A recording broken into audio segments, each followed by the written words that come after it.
ஒரு கிரிக்கெட் விளையாடுறதுக்கு ஒரு முன்னோடினா அது எம்எஸ் தோனி தவிர யாராலே முடியாதுண்ணா. விராட் கோலியாலோ அவங்களுக்கு ஒரு பேக்ரவுண்ட் இருக்கலாம், ஒன்று இருக்கலாம்.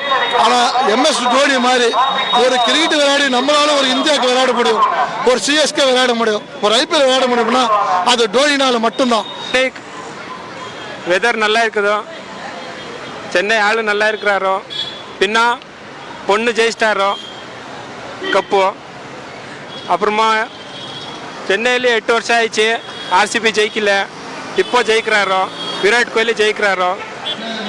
இப்போ வந்து பார்த்தீங்கன்னா தோனி வந்து கேப்டன் இல்லைன்னு சொல்லிட்டு ஒரு இஷ்யூ போயிட்டு இருக்கு. ஆனால் வந்து தோனி கேப்டன் இல்லைனாலும் பின்னாடி இந்த ருத்ராஜுக்கு வந்து கண்டிப்பாக வந்து அவர் கைட் பண்ணுவாருன்னு எங்களுக்கு ஒரு நம்பிக்கை இருக்குது.